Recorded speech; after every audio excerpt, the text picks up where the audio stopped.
Mais parce que je vous ai dit ces choses, la tristesse a rempli votre cœur. Au nom du Père et du Fils et du Saint-Esprit, ainsi soit-il. Mais bien, chers frères, s'il est un mot et une idée qui reviennent dans l'évangile d'aujourd'hui, sur les lèvres de notre Seigneur Jésus-Christ, c'est celui de tristesse. Notre Seigneur aborde ici un sentiment commun à l'homme, sentiment qui a une grande influence, une grande importance dans la vie humaine et dans la vie spirituelle. Ce sentiment peut être bon, il peut être mauvais, selon différents caractères qu'il faut justement préciser. Et dès que l'on se penche sur la tristesse, d'un point de vue chrétien, pour savoir comment se sanctifier avec ou contre cette tristesse, on s'aperçoit qu'il y a 3 types de tristesse. Il y a une tristesse selon la nature, par exemple, quand un deuil nous frappe. Il y a une tristesse selon le péché, c'est la tristesse de celui qui est jaloux de son prochain. Et puis il y a une tristesse selon Dieu, c'est la tristesse éprouvée devant la croix de Jésus. Tout d'abord, la tristesse selon la nature. Il s'agit ici de maux d'ordre naturel qui se présentent dans notre vie et entraînent une peine, comme une maladie, un deuil, une souffrance professionnelle, familiale. Oh, certaines sont lourdes, comme la perte d'un être cher. D'autres sont beaucoup plus légères, comme une mauvaise note à une interrogation ou l'augmentation du prix du litre d'essence, peu importe. Mais comment le chrétien peut-il ou doit-il réagir face à ces tristesses naturelles? Doit-il les rejeter absolument? Que doit-il faire? En elle-même, nous dit saint Thomas, la tristesse ne signale ni quelque chose de louable, ni quelque chose de blâmable. Ça dépend. La tristesse, elle est louable quand elle provient d'un mal véritable et qu'elle reste modérée, mesurée. La tristesse est blâmable quand elle provient d'un bien, c'est-à-dire qu'on s'attriste de ce dont on ne devrait pas s'attrister, d'un bien. Vous voyez, quand on voit un bien chez le prochain et qu'on en est jaloux, bon, là c'est une tristesse qui n'est pas bonne. Ou alors, nous dit saint Thomas, lorsqu'elle est immodérée. Donc vous voyez, être éploré, pleurer lors de la perte d'un proche est quelque chose de tout à fait naturel, bien sûr, de tout à fait légitime. C'est dans l'ordre des choses. Mais pleurer comme une madeleine lorsqu'une équipe de football a perdu une finale est quelque chose d'évidemment désordonné. Donc c'est cette mesure, vous voyez, de la tristesse qui va déterminer dans les tristesses naturelles si c'est bon ou si c'est mauvais. Bon. Est-ce qu'on ne s'attriste pas trop pour telle ou telle chose, ou au contraire, est-ce qu'on n'est pas insensible ? Vous voyez, le chrétien a modéré sa tristesse, qu'elle ne soit ni absente quand il faut, ni excessive, parce que le christianisme ne verse ni dans l'insensibilité, ni dans la sensiblerie. Il y a une mesure. Mais le chrétien fait davantage. Il unit sa tristesse à celle du Christ. Et notre Seigneur lui-même a tenu dans l'Évangile à nous montrer l'exemple de cette tristesse, d'une tristesse naturelle et d'une tristesse surnaturelle. Une tristesse naturelle, on le voit lors de la mort de Lazare. Il sait qu'il va le ressusciter, mais en même temps, quand il arrive devant le tombeau de Lazare, qu'il pense à cet ami qu'il aime, et qu'il voit en même temps toute la peine des amis de Lazare, des sœurs de Lazare. Alors, l'Évangile nous dit que Jésus frémit en lui-même et qu'il pleura. Il éprouva cette tristesse bien compréhensible, bien humaine, et notre Seigneur a voulu, bien évidemment, éprouver cette tristesse et la manifester extérieurement pour nous montrer la légitimité de ce sentiment lorsque son objet est juste. Et de même, aujourd'hui, vous voyez, les apôtres sont tout éplorés du départ de notre Seigneur Jésus-Christ, de cette passion qui se profile. C'est une tristesse normale. À l'inverse, notre Seigneur, dans son chemin de la croix, reprend les femmes de Jérusalem qui pleurent. Oh, il les reprend bien gentiment. Il est touché de la peine qu'elles éprouvent pour lui. Mais il leur dit, ne pleurez pas sur moi, mais sur vous et sur vos enfants, c'est-à-dire sur vos péchés. C'est-à-dire ne vous trompez pas d'objet de votre peine, de votre tristesse. Attention, la cause, elle est ailleurs. Parce que, et il poursuit, si l'on traite ainsi le bois vert, c'est-à-dire l'innocent, qu'en sera-t-il du bois sec, c'est-à-dire des coupables? Notre Seigneur reprend aimablement ces femmes de Jérusalem en leur disant de rectifier ce qu'il y a de désordonné dans leur tristesse, ou en tout cas d'aller au fond de la cause de ces tristesses. Et là, notre Seigneur nous indique aussi, de manière implicite, que les épreuves qui nous frappent dans la vie, ou les tristesses que nous pouvons avoir, doivent être l'occasion de réfléchir aussi aux causes de ces tristesses. Peut-être que ces douleurs sont liées à des fautes de notre part, ou en tout cas Dieu veut nous détacher parfois par je ne sais quelle épreuve d'un attachement. Ça, c'est la première tristesse, c'est la tristesse naturelle. Il y a une deuxième tristesse, c'est la tristesse du péché. C'est celle qui provient du démon, c'est celle qui provient du monde, et c'est celle qui provient de nous-mêmes aussi, de notre amour-propre. Oui, Satan, on l'appelle le prince des ténèbres. On pourrait tout aussi bien l'appeler le prince de la déprime, de la tristesse.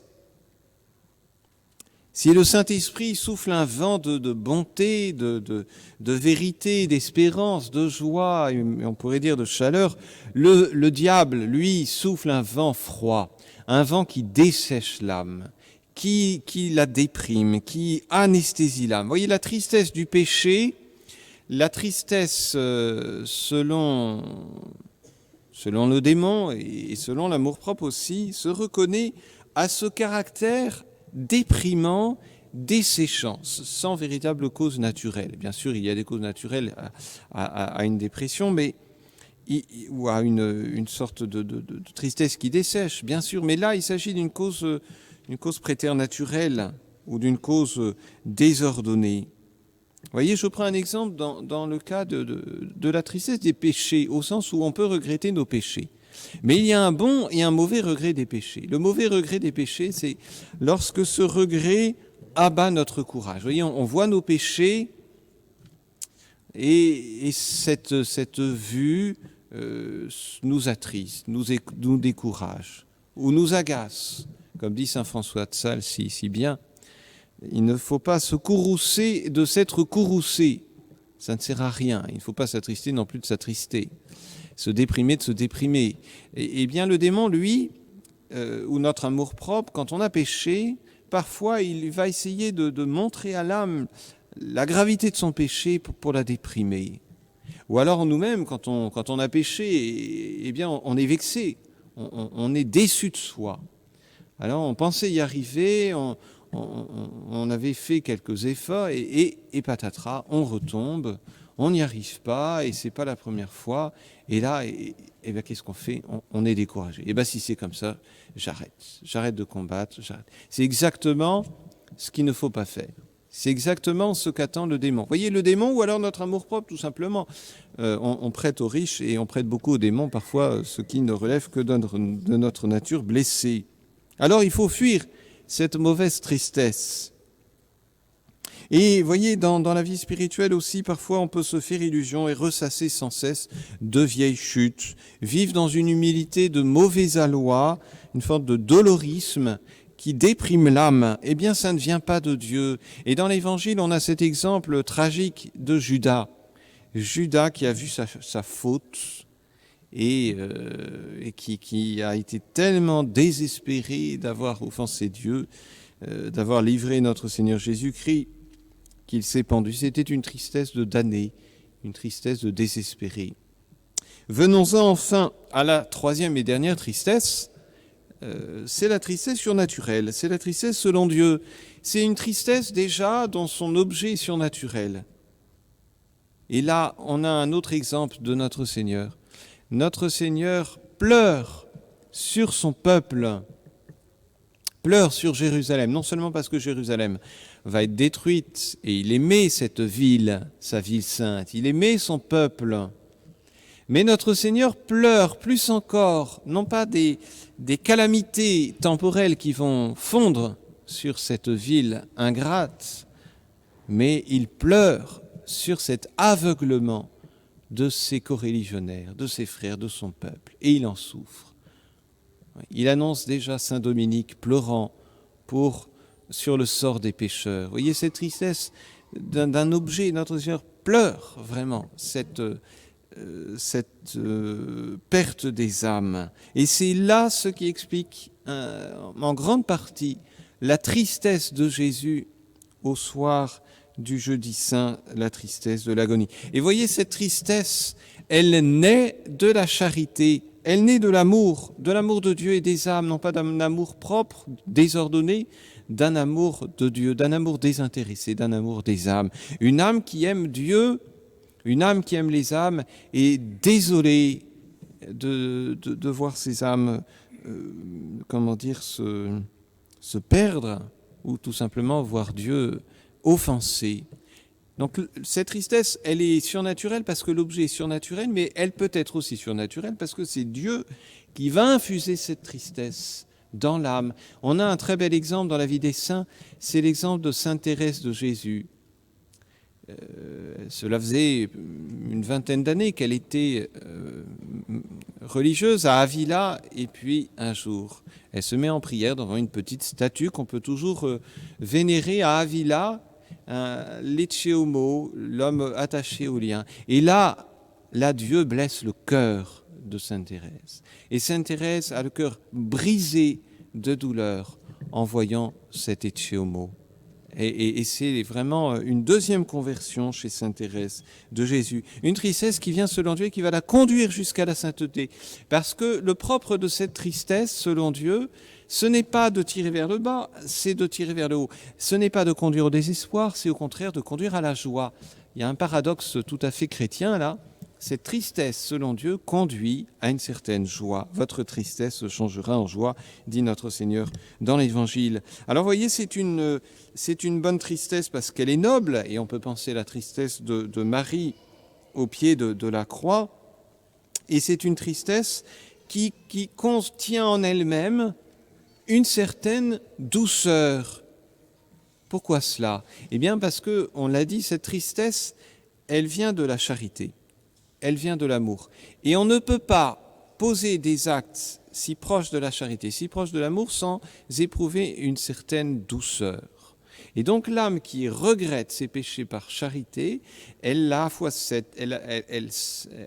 ressent à la fois cette tristesse d'avoir offensé Dieu, c'est une vraie tristesse, et en même temps une certaine douceur, une certaine suavité, donc une certaine joie d'aimer Dieu. Donc, loin d'accabler l'âme, cette tristesse porte l'âme vers Dieu. Et là, on a un bel exemple, encore une fois, dans l'Évangile, à travers Sainte Marie-Madeleine. Sainte Marie-Madeleine, elle est au pied de notre Seigneur Jésus-Christ. Elle pleure ses péchés. Là, elle a cette tristesse. Mais c'est une tristesse qui est animée de la charité. Et notre Seigneur le révèle. Il lui a été beaucoup pardonné parce qu'elle a beaucoup aimé. Et Sainte Marie-Madeleine, en sent cette parole qui a dû la réjouir pour l'éternité, eh bien, ses péchés sont pardonnés. Voyez. Va en paix, tes péchés te sont pardonnés, parce qu'elle a beaucoup aimé et il lui a été beaucoup pardonné. Donc une tristesse, vous voyez, qui contient une joie et qui aboutit à une joie. Alors, dernière précision sur Sainte Marie-Madeleine et sur cette tristesse. Pourquoi Sainte Marie-Madeleine pleure au pied de Jésus ? Eh bien parce que Dieu a blessé son cœur. C'est Dieu qui a mis cette tristesse dans le cœur de Sainte Marie-Madeleine, et c'est Dieu qui conduit Sainte Marie-Madeleine au pied de Jésus. Et Sainte Marie-Madeleine a coopéré à cette grâce de Dieu. Elle a suivi cette grâce de Dieu. Elle est allée elle-même au pied de Jésus. Eh bien, elle nous donne ce qu'il faut faire. Vous voyez, si le bon Dieu touche notre âme dans cette tristesse du péché, cette tristesse d'avoir offensé Dieu, ou cette tristesse tout simplement que Dieu est offensé et que Dieu n'est pas assez aimé, eh bien, répondons généreusement à cet appel de Dieu. Si Dieu nous touche, eh bien, par cette tristesse, eh bien, attristons-nous devant sa passion, attristons-nous de sa propre tristesse. Donc, vous voyez, en somme, la tristesse naturelle, elle est à modérer et elle est à offrir à Dieu. La tristesse du péché, elle est à fuir absolument. S'il y a une tristesse qui nous décourage, c'est pas la peine d'y penser, ne pensons pas à nos péchés.